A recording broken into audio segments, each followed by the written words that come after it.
Marky Mark, you did an awesome job on that Vegas thing, and I'm excited to bring you another doozy. This gig is for a local yoga shop that has a pretty nifty social media marketing campaign going on. They want to take footage of their yoga instructors and comp them into weird locations so that they can contrast that with their beautiful studio. The cut's attached, you'll see what I mean when you watch it. Now, the key here is to make it feel totally believable, and I'm guessing you're gonna have to do some rotoscoping. No need for handles though, the edit is locked, and we need you to work in 1-to-1 ratio so this can be used on social media. Thanks, Clive. Oh, P.S. Can you remove the microphone from her waist? Yeah, I know, fix it in post. Once again, as a starting point, we have a Premiere Pro edit to check out. Let's do that now.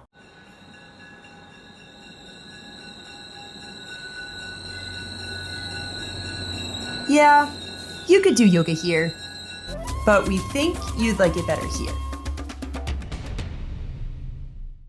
Wow, somehow they're right.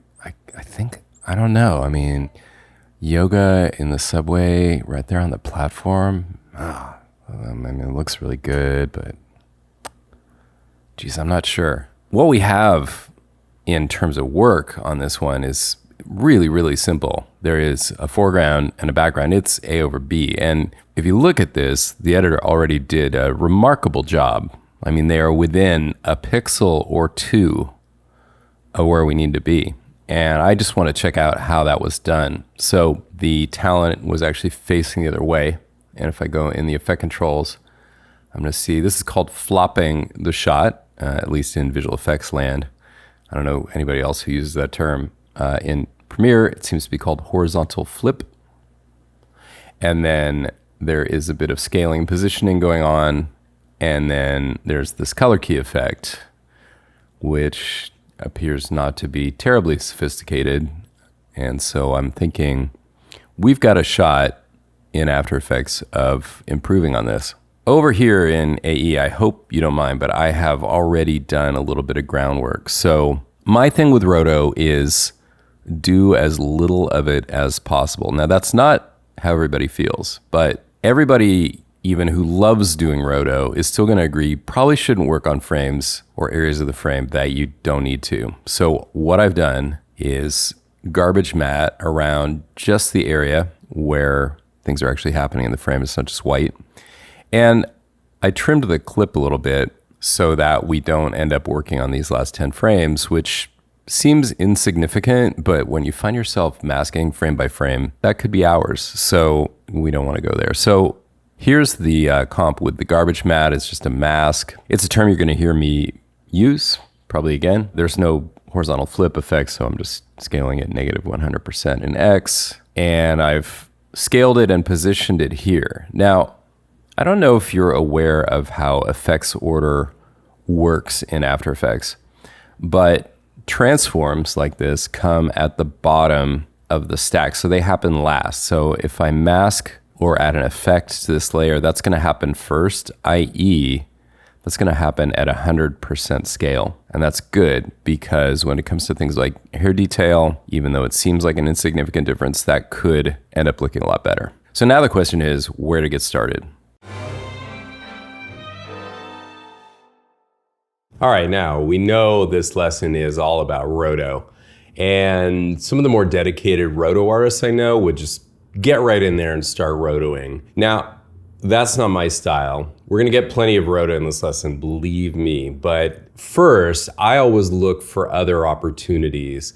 And in fact, we even changed out the exercise for you guys so that yours also would potentially give you some other opportunities besides just straight ahead Roto. We don't want to get too discouraged. So I'll talk about that later. Right now, let's talk about some of the other approaches. So procedurally, there's RotoBrush, which is both procedural and manual.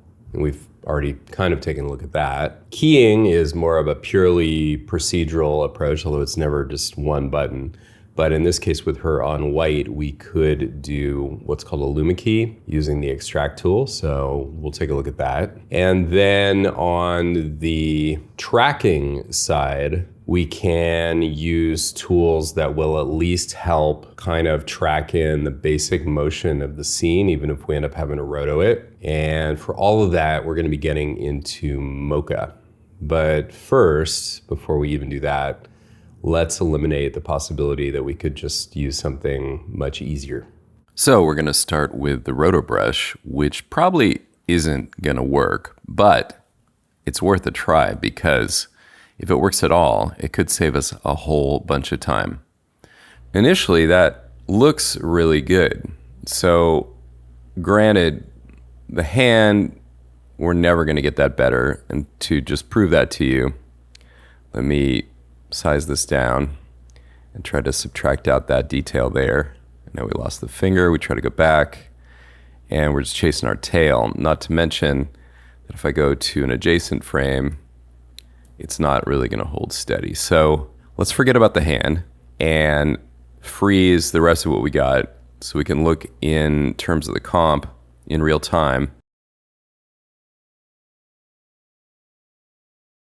Now, one thing that kind of bugs me with RotoBrush is it said it just pre-rendered 40 frames. It said that was a 40 frame span, but I'm going to set the beginning frame right here and go shift page down 1, 2, 3, 4.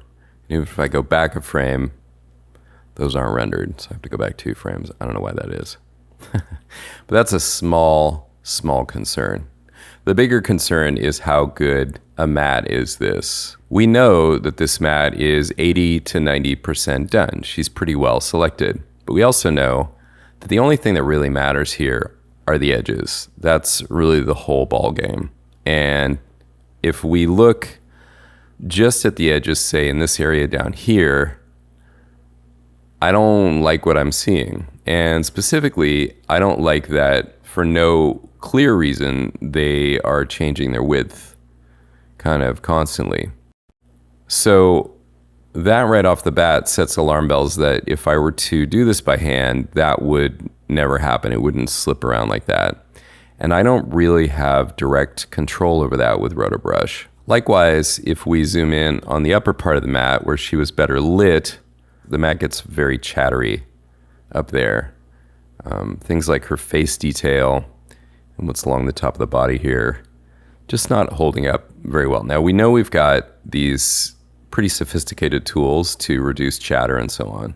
The thing that's bothering me here is that there's chatter. And so at this point, I would be relying on automated tools, the mat tools that we already saw in RotoBrush, basically, to solve that. I'm not comfortable with that. That is relying too heavily on tools that can break or look good for a while, and then you see them in the actual thing and they don't work. And then that is a bad situation to be in. So let's switch it over and let me show you the opposite extreme. Let's take a look at an example I did a few years ago, a little short film that actually relied on straight up roto.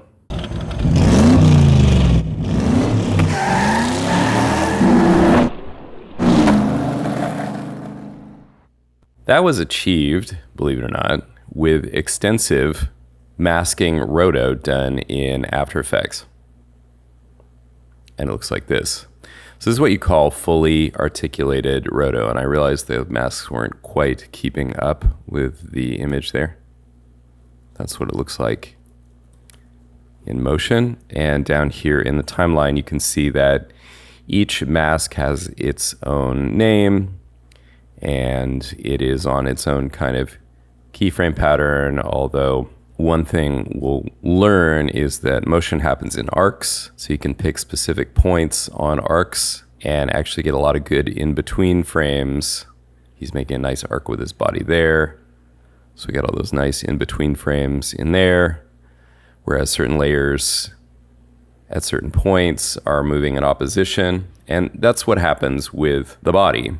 And so articulated roto is referring to limbs. So it's referring to limbs that move in opposition to each other at times, or maybe in sync, but slightly different directions. And the reason to separate them like this is, if you just imagine you try to do all of this with one mask, and for example, look at all the gaps that open and close and where do those points go.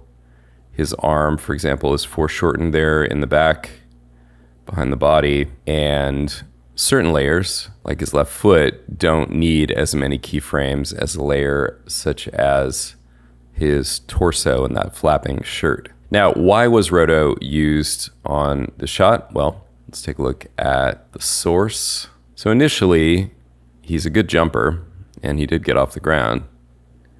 But to get him to clear a car, we need to raise him up a few feet. We're raising him up over the exact background where we shot it, but as I said before, the devil's in the details, right? So all of this detail down here doesn't at all match where he's going up here. So it's kind of like close but no cigar. And therefore, we had to get really exact. Don't panic. We're not going to be doing it that way. Not exactly that way. We're going to have some assistance with a little bit of tracking to get us kind of into it. But before we go there, let's talk a little bit about rotoscoping. I'm sure you've heard the expression, cheaters never prosper. When it comes to roto, forget about it. Cheat all you can. The first thing to check out logically with a shot like this would be, how well can I key it? And for what's called a luma key, where you're not color keying it, but you're just getting rid of the lighter background, or darker, that would be using keying extract. And you've seen this one before. Let's just get rid of the background. This is going to be a quick take. Go to the point where we start to see holes in the center. Notice there are more holes toward the top, again, because she's top lit. I'm just going to add some thresholding. Let's solo this layer and take a look just at the matte. And yeah, you see some holes in there. But where you see holes up here, we've got good edges down below. And even against black, there's only a little bit of white matte line. Now, that's kind of interesting to me. If I turn this off, notice there's a black matte line around her the way it was shot. And I think that's just her casting a shadow on herself underneath, but that effectively means there's a white and a black matte line that will have to be dealt with on the shot. Regardless, looking just at the matte, let's say that we can take care of the torso and everything above it separately, and let's just focus on what we want to get out of this. Similarly, I'm going to do the matte and the feet that are on the mat in a separate pass. So right there, I'm pretty happy with this as just a quick luma key. And it has the advantage that I didn't have with RotoBrush, that it is very consistent in terms of what it's doing here. So it's very crunchy right now. We're going to want to soften it. But that's okay. Now remember, the big advantage of RotoBrush is the set of matte tools that come with it. And you might be thinking, well, if only I could use those matte tools here. And in fact, you can. And this is a thing that's not commonly known. So while I could feather, soften, and choke this matte, and there are ways to do it, I'm going to cut to the chase here. And under matte, choose Refine Hard Matte. Now, at the default setting, it's not doing a lot. But mostly what I'm interested in is a bit of increased feather. I'm not going to boost it a lot, just from the default 2 to maybe 3. And I'll shift the edge in just maybe 1%. Let's choke it that much. Again, let's just see. The before and after showing I'm being a little too subtle here, so let's go further. I'll go too far initially, and then we'll see where that takes us. Now remember, I could have added more thresholding here in the control, but that's not making as big a difference either. So that's taking care of those matte lines, and it's also taking care of kind of the noisiness that was there in that detail. Now I'm at 1600%, so I'm very zoomed in right now. It's worth looking at these over a variety of backgrounds, light and dark, because the background that we're going to, it's predominantly light. We can take a look at that as well. And over that light background, I do see the dark matte lines a little bit more. Now remember, because I'm using this tool, I also have decontamination. And so let's just look at that map. So let's say that I want to increase decontamination, and interesting, if I go really far with it, they'll disappear pretty much altogether. So I can actually erase those matte lines without changing the border at all. So that's before and after. Let's just look a little bit of that in motion. And again, we're just looking at from the waist down, mostly at the legs. To me, that looks pretty amazing, actually. So while I could have reached this with Roto, I'm going to take it. Zooming in here, I do see a flaw, and I think I know immediately where that came from. The Refine Matte tool is going too far and clumping things up in these gaps. And the adjustments that I made, if I want to check them, I can use UU. Double U is the version of the Uber key that gives me all my adjustments. So I adjusted feather and shift edge. Let me reset feather. And now that problem is gone. And I had initially feathered it more heavily to get rid of some of this noise. So I might want a little more feather. But it's a difficulty with these particular tools that the amounts don't really correspond to other tools, at least that I'm used to. So I'll just turn this on and off for a second. So yeah, the decontamination is doing a really nice job here. I don't need the heavier feather. In fact, I'm seeing a gap close again, so I'm just going to back off again and leave it something like that for now. Now, I encourage you to be a perfectionist and notice what was not right and desirable about what you got from that tool. All the little nooks and crannies, the corners that kind of got filled in. And that's often the case with these automated tools. They'll be great, but details. So use them, but don't rely on them too heavily and lie to yourself that they're working when really they're not. Watching this again in motion, this little section of it, the legs look great. I see some problems with the hand. And I don't like the way the mat is looking. So I'm going to start over with that one. So for that purpose, I'll go ahead and rename this layer legs. We'll just draw a little mat, maybe down to there. We'll go down under the mat border just a bit. Make sure we're clear over here. Let me actually just run right kind of along there. Now I want another copy of that layer, and to be safe, I'm gonna go grab that pre-comp again. Command / places it back in the comp, and the two things that need to be adjusted are position P and scale S. Copy those, paste them here, and we'll call this mat, M-A-T, not M-A-T-T-E. Now we're gonna fast forward through me just masking this thing out. One quick note, with any mask that you draw, what you want to do is be consistent about what you're calling your edge.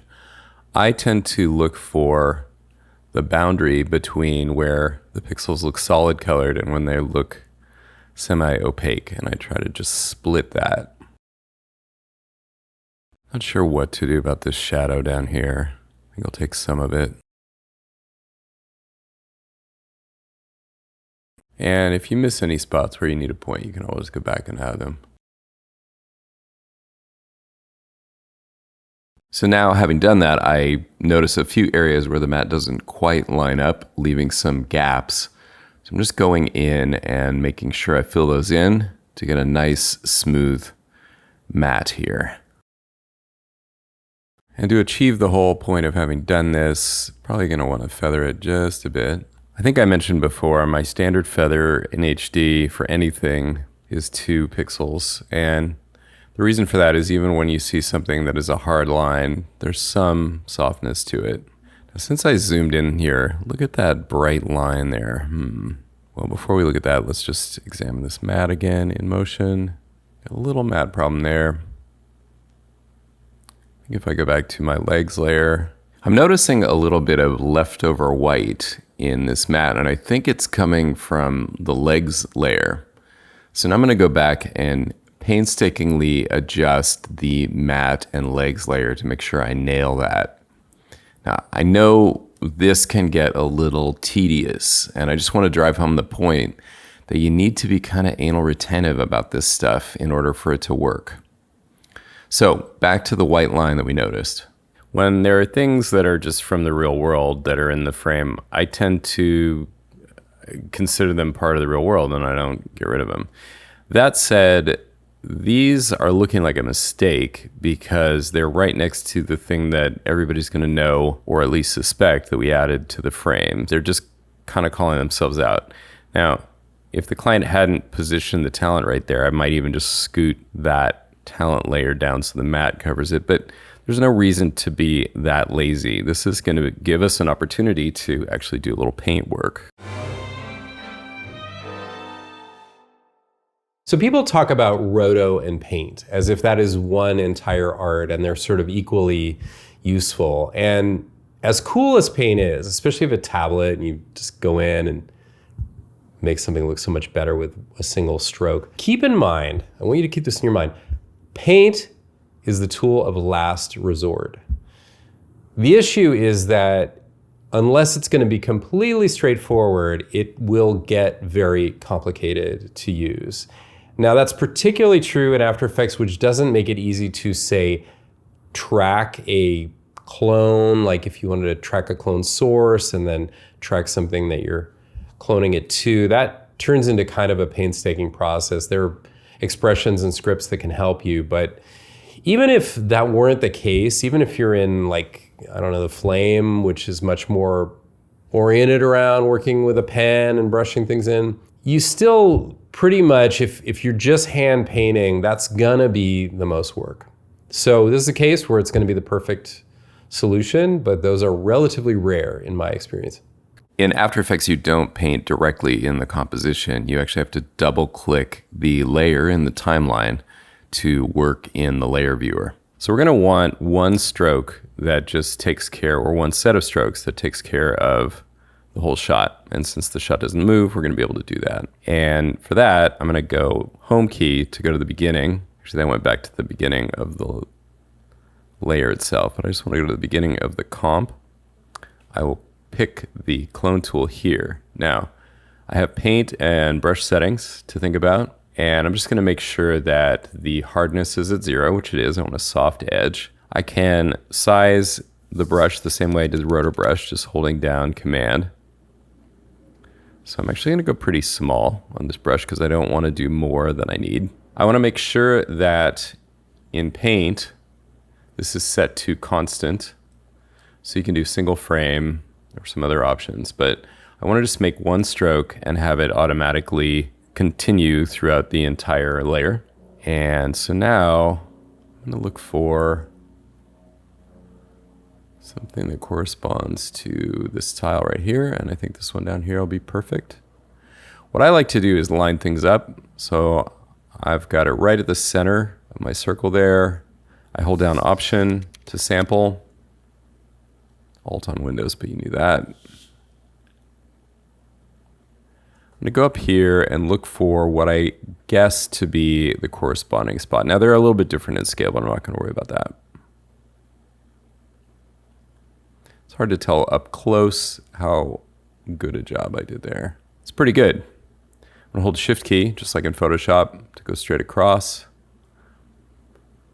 You know, the fact that I'm looking for it means I'm more likely to see things here, but they're easy to get rid of. And now nobody would know. We know, but nobody else would know. Over here, let's see. I'm going to go ahead and pick something nearby, just so the color and lighting of the floor is similar. Same trick. Looks like I got it. Go over here, from there, down to there. Now, of course, you have other tools like the eraser, and you can continue to touch up as needed. So I can go elsewhere and add strokes here and there. Now, for the casual observer, we have effectively erased it. I'll use the Uber key again, UU, to just show what's down here. Actually, it showed everything, but there are my paint strokes. And notice each one's got all its own controls. So in fact, you could go in and edit these after the fact. And one nifty thing about Paint is you get the grain for free because it is cloning the moving footage. So you want to make sure, just go through the clip and make sure nothing passed in front of the light or any other giveaways that would mess it up. Not the case here. So the best thing about Paint in After Effects is that it's non-destructive. Now, I just showed you the right way basically to do that operation. But if I looked later and it turned out my stroke was too small, I could make it larger. If it needed to be softer, I could soften it, change the hardness setting. And if I'd made a mistake and either painted on single frames instead of constant, which continues throughout the rest of the layer, or if I had started somewhere then the beginning and so my strokes didn't kick in until the middle of the shot, which happens all the time, I can go in and select the strokes, and I didn't show you this, but you can click and drag on the end of the stroke just like you would with a layer and change the duration of it. So the endpoint, you could just drag those back. You can click a bunch of them and do them all at the same time. So that's really useful compared to, say, Photoshop, where it's pretty much all you can do is undo. It has its advantages. Some of the brushes are a little more elegant, but I think the killer app here is just that you're free to edit these after the fact. I've added a duplicate layer and named it hair. And once again, I'm going to use the extract tool. I think it's the last time I'm going to actually approach things this way. And this should be really easy just getting that hair because most everything is lighter than it is. That's what I wanted. I can add a little bit of thresholding, but because I'm using Refine Matte Tools again, I don't want much of that either. Let's just mask this out. See how that holds up. Now, because her ponytail is swinging back and forth as her body moves, I'm gonna need to add a hand animated mask here to just separate those two. I wanna make sure that I get the top of her head and the ponytail, but not the shoulder, which needs a completely different matte setting. So a little bit of hand animation is going to give me this garbage matte that I need here. And with that done, let's check out the quality of the matte we're getting just for the hair. So extra thresholding is just going to introduce more white. And then if I clamp it down more, I can get close. But it gets pretty clumpy looking. So instead, let's use the other Rotobrush based matte tool, Refine Soft Matte. So the difference here is this is the equivalent of the Refine Edge tool. So turn the mask back on.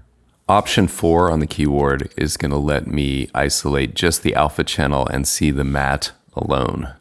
Okay, it's definitely choking in quite a bit. So we could shift the edge back out.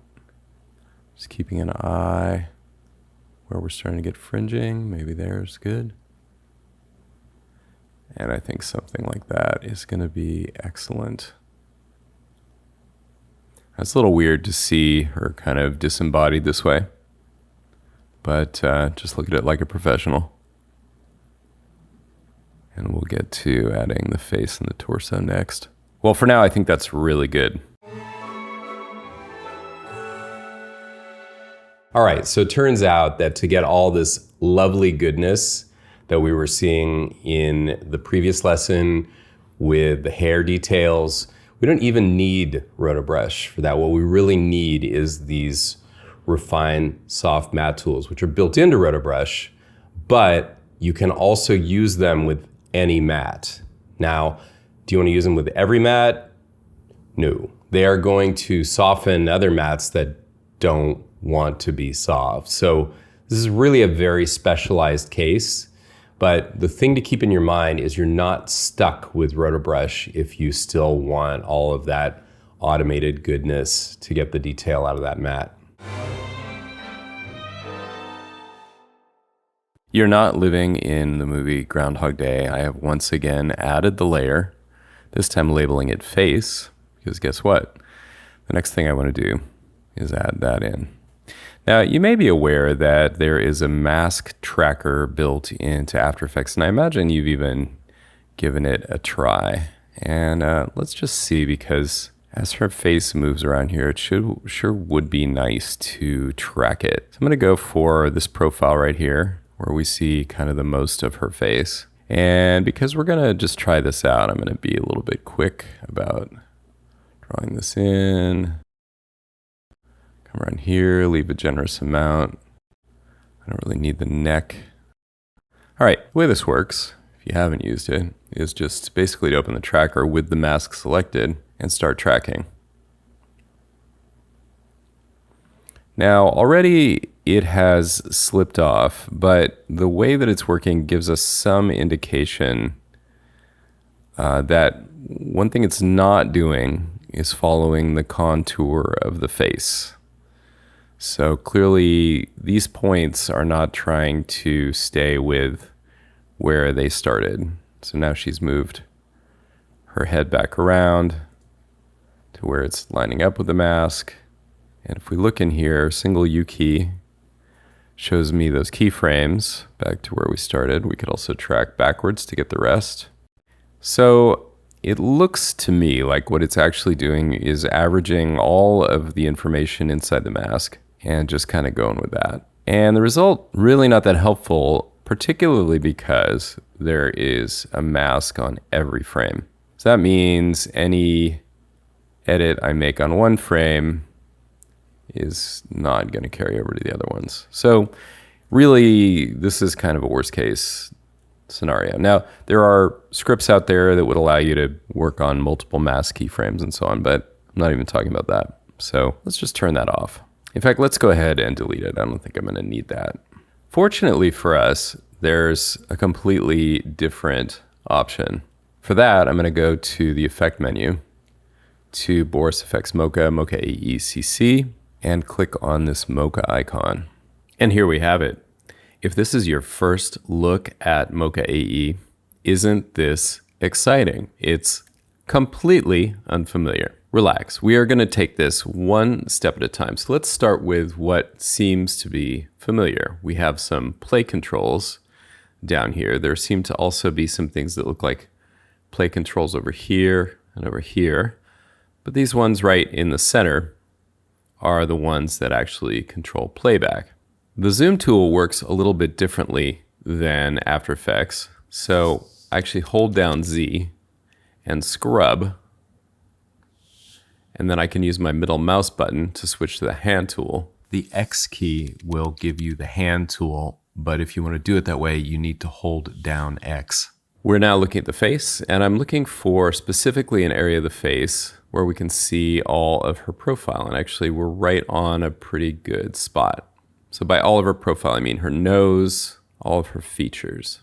To get started, I'm going to choose this tool here. It's an X with a pen. Now, if I click and hold here, you can see there are a few different variations on this tool. The one marked B is a Bezier tool. So that's more similar to what you're used to in After Effects. But I highly recommend you instead start with the X-Spline tool and use it basically always. It's very different and it will take some getting used to, but I don't even think I need to explain it a whole lot other than as we go. So I'm going to start out super loose and just click around where I see details on her face, but I'm going to do it without actually paying any attention really to the edges. So I'm actually going to go outside of her face. Watch this. So go here. She's got a chin, indentation there, lips, indentation above the lips, cheekbone, bottom of nose, top of nose. I'll sort of go across the eye, eyebrow ridge, forehead, top of head. We'll do one more over here, and let's do one over here. Now notice I didn't really pay a whole lot of attention to the edge. I didn't conform to it. I'm sort of outside of it over here, inside of it over here. I'm not going to worry about that. Instead, I'm just going to go ahead and kick off a track and see what happens. I can track in reverse or forward direction. And you can see the T in these play controls. So now we've learned that the second set of play controls over here has to do specifically with tracking. All right, so that's all we know at this point. Let's give it a try.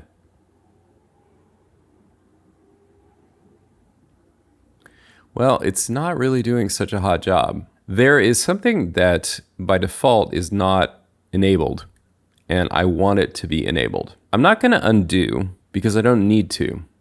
Instead, I'll go back to where I started, which is this keyframe. To skip right to it, I'll go to this third set of play controls, which is actually a shortcut to keyframes, of which I have one. This green flag here is a keyframe, and I set it when I drew the mask. The only thing I'm going to change is to enable perspective. Now, perspective is for situations where the plane is turning toward or away from you, which is exactly what her head is doing here. So let's now just try the same track again. It's going to overwrite the previous keyframe information, and that looks a bit better. It's not so great right here where the arm moves in, but for now, let's just go with that. And let's now go back to that keyframe and track in the other direction. Now, you're probably fretting. This doesn't look right. It's doing something, but it's definitely not tracking the edge. That is not what Mocha does. Instead, let's take a look at what Mocha actually does do. And to do that, I'm going to, with the layer selected, click on this Show Grid button here and just zoom out just a little bit and press play once again. Play, of course, always loops backward and forward, so really if you just want to look at the whole clip, it doesn't really matter if you choose backward or forward. Now this looks a lot like a 3D track. It's following the side of the face very faithfully through what appears to be 3D space, but in fact, that is just an optical illusion. What Mocha is actually doing is picking up on all the detail within this shape without regard for edges or 3 dimensions, and essentially changing all of these factors, scale, rotation, translation, but also skew and perspective based on what it picks up. So that's giving us the illusion that this is a 3D track, when in fact it's something much more useful. Now, as you know, After Effects is only kind of a 3D application. Really, I think of it as 2.5D. And what you see here is a perfect example of 2.5D looking a lot like 3D. That plane that's tracked on the side of the face is moving around and might fool you into thinking that we're object tracking. Object tracking is when you have a 3D object and you get a perfect dimensional track of it. There's no tool for that in After Effects. The camera tracker is a true 3D tracker. So sorry, After Effects, I called you 2.5D, but that's real 3D, although you're often tracking 2D planes into your 3D space. But in this case, though, all we can really do with the 3D tracker, the camera tracker, is scene tracking. And that's not what we want. The camera's not moving here, so it wouldn't help us. So this is nothing like 3D tracking, actually, except for the fact that that plane, as it skews through space and changes perspective, the perspective is what we see when we see 3D rotate and change its orientation on a flat screen. And in the end, it's always 2D. All right, we don't need the grid anymore, and turning it off gives us an opportunity to visit a couple more areas of the basic interface. We're looking at Essentials mode right now. We're going to just stay in this simplified view for the time being. I can turn off Show Grid down here, so already we've got redundancy of these 3 icons down here in the lower left. And the other 2 have to do with surface tracking, but we're not actually trying to apply anything to that surface. So we're actually done with that portion of the UI. And then up here is my layer view. It's very similar to the layer view in the After Effects timeline. And I'll just rename the layer by double clicking on it. And that looks good. I'm working in a plugin and I'm free to save at any time I want. Because as you notice, this plugin looks an awful lot like a separate application, and it has a file menu where you can save. It also has a bunch of other menus with all kinds of options that we don't really need to worry about right now. So you can save as you go. I just did. Or you can just close Mocha by clicking on the red button here, and it will give you a save dialog at that point. It doesn't really matter which one you do. Ultimately, this is going to be saved when you save your After Effects project. So just keep that in mind. If you make changes you don't want, you can click the red button to close and don't save. But make sure you save the After Effects project and don't rely on it being saved just by having worked on it within this essentially plugin. I know it's a little strange, especially if you've used Mocha in the past when it was a standalone application, but that's the way that it is with the Boris Mocha plugin, and it's actually a good thing. Okay, let's go back to our main keyframe here. So at this point, what I can do is refine my mask a little bit. And the important thing here is that I did put all the points where I need them. So let's now just go ahead and adjust this. So I want to use this pick tool, which has a shortcut, to adjust the points.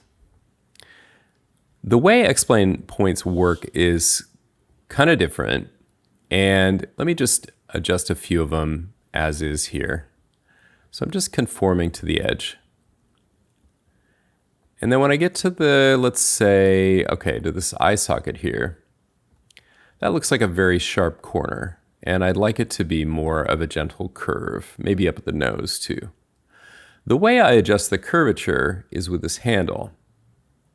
Now, notice that the selection area is no longer aligned with the point.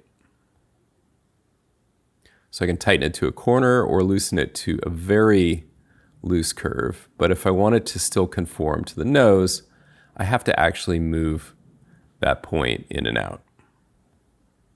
So that is actually quite different from Bezier's and might seem a little bit frustrating at first, but honestly, it is actually the way professional roto tools almost all work because it's so loose and flexible and you're not fiddling with Bezier handles.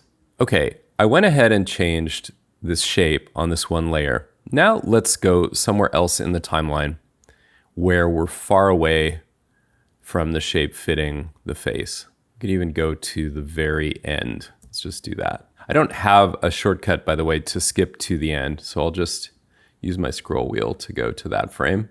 I believe I could also type in the frame over here. So there are a lot of things wrong, and they have to do with the overall shape. Unlike After Effects, I don't need to select the overall shape. It's already selected, and you can see this fine tool around the edges. It kind of disappears in the white.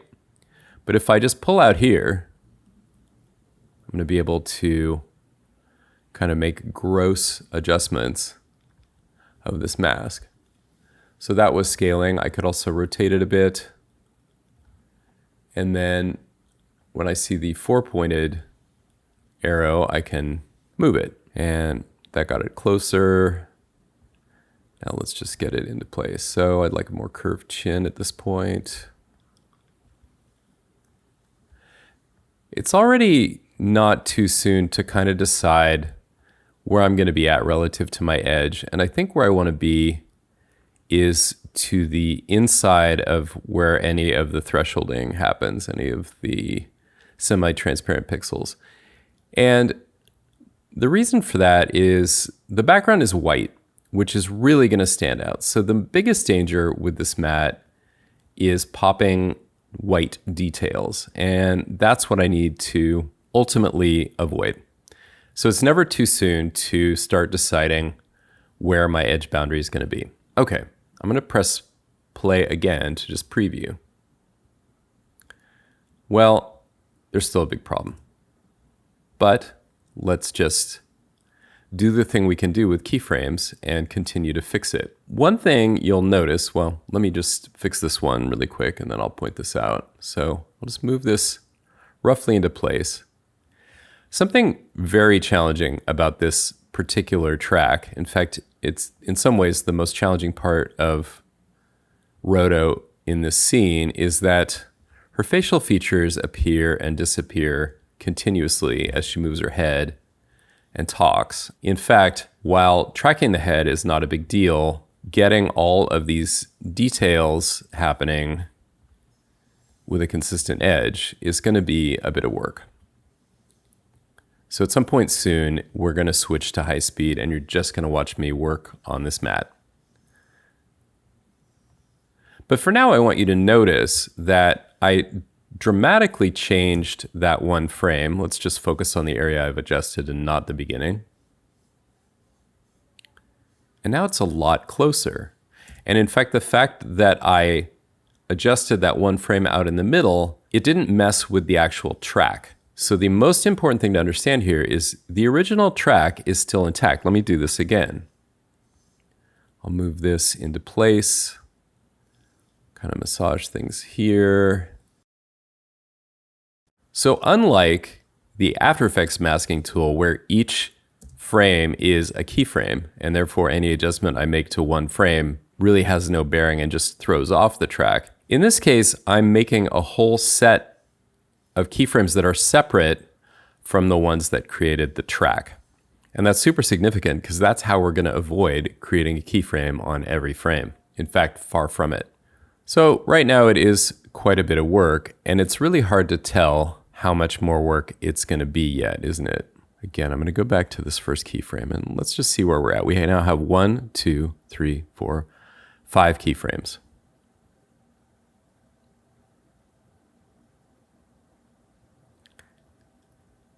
And with just 5 keyframes, we're very close. Let's look at the beginning of the shot. I can also drag my timeline indicator back. Now where the arm comes in and jostles the track, I'm actually going to go ahead and bracket this off and not include that part. And we'll handle that separately later. I certainly could handle it, but just for the purposes of the exercise and the different approaches we can use, I'm going to not do that. And so I definitely need another keyframe here. Kind of a mess, or they seem to be, but again, it's no different from what we've done anywhere else. I'm free to adjust the tension on the individual points as needed, and that will in between. All of the controls that you're used to about how things in between aren't really going to end up being so completely necessary in here. At some point later, I will show you what things look like behind the scenes. But for right now, I'm more interested in working with this tool without actually worrying about any of that. So now my work area is starting at frame 9. We have 6 keyframes.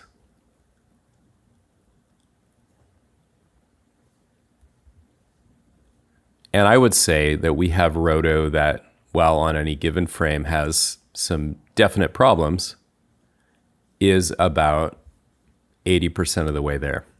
One difficulty about working the way we are right now is we can't see the background.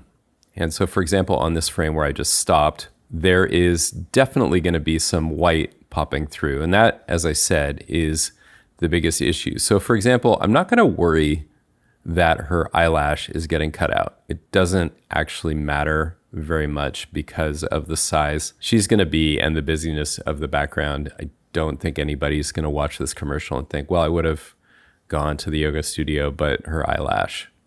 So instead, let's just focus on keeping a consistent edge and freely staying within about the boundary that you see here. So it's varying quite a bit, and it's a problem where we're definitely getting white in there. Now, there's something that will help us see that white, and so I want to introduce that now. To do that, I'm going to switch views. Under this view menu, I'm going to go to Roto, the Roto layout. And it's pretty similar, but it took away some things and introduced some others. So we're just going to pay a brief visit in here. For whatever reason, the tracking controls are now down here at the bottom. It looks like you can now track frame by frame. Those are these extra tools here. But mostly I'm interested in these buttons that appeared up here at the top. In particular, I'm interested in this button, Show Layer Mats. When I enable it, I see now a mat applied to this layer that's highlighted, which is great, or it's almost great, but it's a white mat over a white background. Let's see if we can customize it a little bit.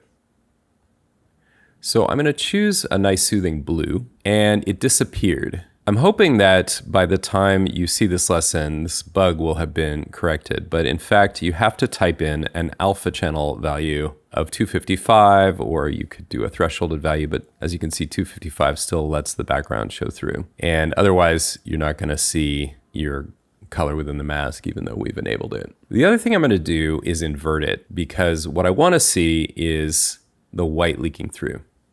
I'll go back to Essentials and go to this Layer Properties tab here. So you can see my new endpoint of 9 set here. And then Blend Mode.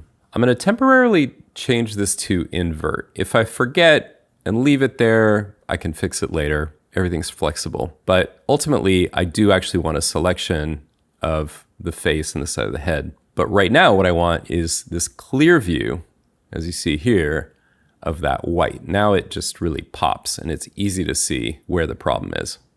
So I'll just bring in the handle there, or when I undo that and just stick to where my keyframes already are and make those perfectly consistent as a starting point.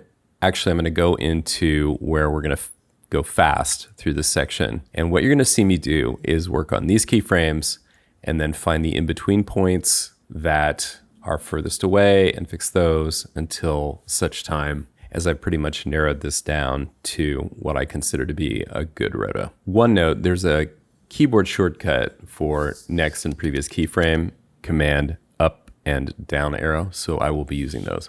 I'm pretty confident in assuming this is not your first time seeing in-between framing, but that's what you're watching. And probably, I'm also guessing some of you are pretty damn good at this and may even be going like, oh, come on, you didn't need that many keyframes. That's fine. All I'm doing is going to two keyframes that are correct and then finding the place in between them that is the furthest off. And then if that extra keyframe solves everything in between, great. And if not, I repeat the process again and look for the keyframe between the new sets, that is the one before and the one after the one I added, that are off. And eventually you do find you have enough keyframes without having to put a keyframe on every frame in almost any case I've ever come up against. I'm zoomed in here a little bit more so we can just review what we've got and critique it with a spacebar preview. And you might first look at this and see everything that's wrong with it. There's quite a bit of hair still outside the mask over here, and the chin consistency with the way the chin is could be better. On the other hand, I don't look at the masked head and really see those problems much. And I think this is even in overlap area where a different mask is going to take care of it. So this I'm not going to worry about as much. Overall, the question more is her face deformed? Are the missing eyelashes a problem? And that's all remembering that we're at something like 400 or 800% right now. I'm not sure. So overall, I'm looking for things that would distract me in a wide shot, even keeping in mind that I'm looking at her face, and I'm pretty happy with it. So at any point, or now that I'm pretty happy with that, I can Command S to save it and even close Mocha. All right. I'm not going to apologize for my lack of roto skills, but it has been a little while. I don't think I'm doing anything actually wrong, but what happens once you get into practice is you just get more efficient, you see things faster, and you do less. And I feel like I'm somewhere in the middle here, which is okay for us learning. And if you enjoy roto, you're going to become really good and very efficient compared to what I'm doing. Now, all that aside, one thing I want you to notice is how flexible Mocha is about letting me change keyframes and be loose. Think about After Effects. When you change a mask keyframe, you're changing so many things about that mask. Like if you tracked it in, you'd have a keyframe on every frame. And in this case, you're not stuck that way. And so I'm not having to go back and fix things that I've broken by setting my keyframes. So that's one thing that's really good about this tool. There are a few ways to apply the matte in the After Effects timeline. I'll twirl down matte, and the first option here is to view what I've done.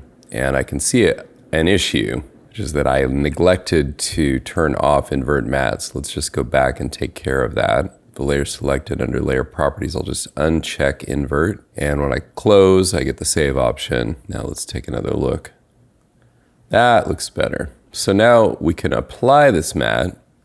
And this indeed is how one could preview and even use the mat. The only main danger to that is there's no way to adjust it. So you can't feather it, expand it, do any of the things you can do with the regular mouse controls. And it won't respond to motion blur, which may not be a huge concern here. It's looking good, by the way. But let's not apply it that way. That's a fine way to preview. But in fact, what I'm going to do is click down here to create AE masks. And now in my timeline, I have keyframes for every frame except the part that we bracketed off at the beginning. And as I said, with motion blur enabled for both the layer and the composition, any motion blur that there should be for that layer is applied. Now I know it's a little weird looking at this disembodied head, and you have to ignore those first few frames. Other than that, we are looking quite good and ready to move on. So is Roto an art, or is it just right or wrong? It's just a thing that's either accurate or inaccurate. Well, I can tell you when the day comes that the machines just do all of this for us, it won't be an art anymore. But with a human doing it, there is an art to it. It's the art of deciding what you have to really focus on and what you don't. And really the ultimate art is in keeping the viewer from being distracted by something wrong with the roto. So is that an art like creating a really awesome original painting? Maybe not, but there is an art to it, I swear. You're probably wondering, why did I leave her torso-less? So let's now take care of that. The reason is that tracking her back is going to be a bit more challenging for reasons that you will see shortly if you don't already. Now let's just study the motion here for a moment, just of the back.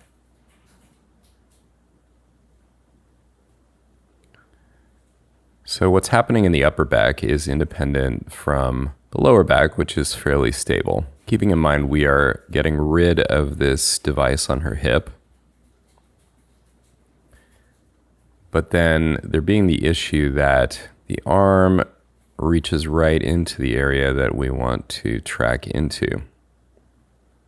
So I'm actually going to try and track that arm first.